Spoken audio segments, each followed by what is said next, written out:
दोस्तों, welcome back. My name is Preeti, your science teacher. Today we discuss our topic scattering with their applications.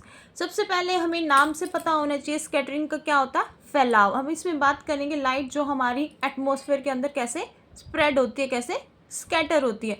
तो सबसे पहले ये phenomena क्या होता है, स्कैटरिंग क्या होती है. लाइट की जब आप क्या है डायरेक्शन चेंज हो जाती है, कब?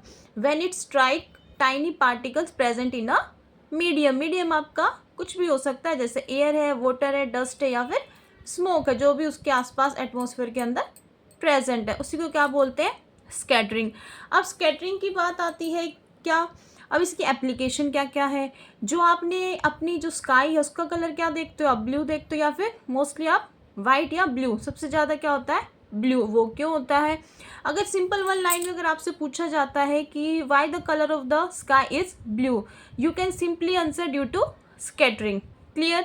अब वो क्यों, जो हमारी जो लाइट है वो स्कैटर कौन सी होती है, जिसकी आपकी क्या होती है, वेवलेंथ कम होती है, वो क्या है आपका ज़्यादा स्कैटर होता है, ज़्यादा फैलता है. जैसे कि आपका ब्लू कलर हो गया. लेकिन जो रेड कलर होता है वो क्या होता है आपका, उसकी क्या होती है, वेवलेंथ ज़्यादा होती है, इसलिए वो कम स्कैटर होता है. इसलिए आपने देखा होगा जो आपके डेंजर के जो सिग्नल्स होते हैं वो किसके बने होते हैं, आपके रेड के. या फिर आपके जो ट्रैफिक सिग्नल्स होते हैं या डेंजर सिग्नल्स होते हैं वो सभी रेड के होते हैं, क्योंकि क्या है, वो स्कैटर नहीं होते, फैलते नहीं है due to its longer wavelength. ऐसे ही दूसरी इसकी एप्लीकेशन क्या आती है, सबने सनराइज देखा है, सनसेट देखा है, उसमें आप क्या देखते हो, जो उसके नीचे जो होते हैं वगैरह उसके आसपास क्या होता है, रेडनेस होती है. वो भी किस वजह से होती है, आपकी स्कैटरिंग की वजह से. लेकिन उस टाइम पे आपका क्या होता है, सनराइज और सनसेट के टाइम पे क्या दिखता है आपको, जो भी आपकी उस टाइम जो स्कैटर कौन सी लाइट होती है आपकी, जिसकी क्या होती है, ज़्यादा वेवलेंथ होती है, दैट इज रेड. क्लियर है. आफ्टर दैट इसमें आपका एक और फिनोमिना आता है, इंपॉर्टेंट है 1 मार्क के लिए, दैट इज टिंडल इफेक्ट. अब टिंडल इफेक्ट क्या होता है, टिंडल इफेक्ट भी क्या होता है, एक टाइप की आपकी स्कैटरिंग होती है. लेकिन कब, किसके साथ होती है आपकी, जब आपकी लाइट किसके साथ टकराती है, आपकी कोलॉइडल पार्टिकल्स के साथ. क्लियर.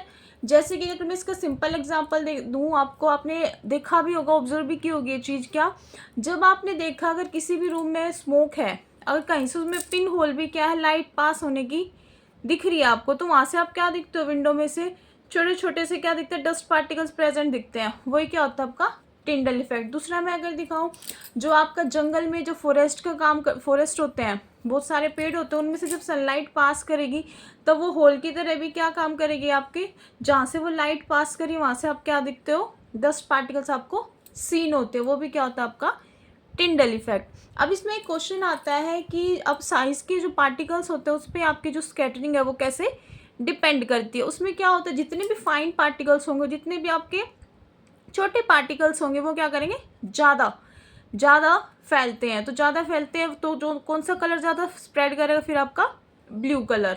क्लियर है. अगर आपका जो पार्टिकल्स है उनका बहुत ही ज़्यादा साइज बड़ा है, तो आपकी कौन सी लाइट स्कैटर होती है, वाइट लाइट. इसलिए आपकी जो स्काई का कलर क्या होता है, ब्लू भी होता है, sometime it's appears like a white. I hope आपको समझ आया होगा. इसमें मेनली यही है, क्या सिंपल यही क्वेश्चन पूछा जाता है कि जो आपका स्काई का कलर होता है वो ब्लू किस लिए होता है, आप उसमें बोल सकते हो ड्यू टू स्कैटरिंग. इसमें एक बात और आती है, क्या जितने भी हम ऊपर जाते जाते हैं, अब अगर हमारे के एटमॉस्फेयर के अंदर हमारे डस्ट पार्टिकल्स या कुछ भी ना हो, अगर एटमॉस्फेयर ही ना हो, तो क्या होगा, हमारी जो स्काई है वो डार्क हो जाती है, just like at night. Night कब होती है, जब सनलाइट नहीं होती. सनलाइट नहीं है तो कोई भी लाइट आपकी क्या है, आसपास होती नहीं है, स्ट्राइक होती नहीं है. तो आप क्या बोल सकते हो, या फिर मैं बोलूँ जो फ्लाइट में जब आप क्या करते हो, ऊपर जितने भी आप ऊपर चले जाते हो ना हाइट पे, वहाँ पे एटमॉस्फेयर प्रेजेंट ही नहीं होता. अगर कोई भी एटमॉस्फेयर नहीं है तो क्या होगा, हमारी जो स्काई है वो क्या हो जाएगी, डार्क हो जाएगी. क्लियर. तो this is all about the scattering for class 10th. I hope आपको क्लियर होगा. Thank you so much.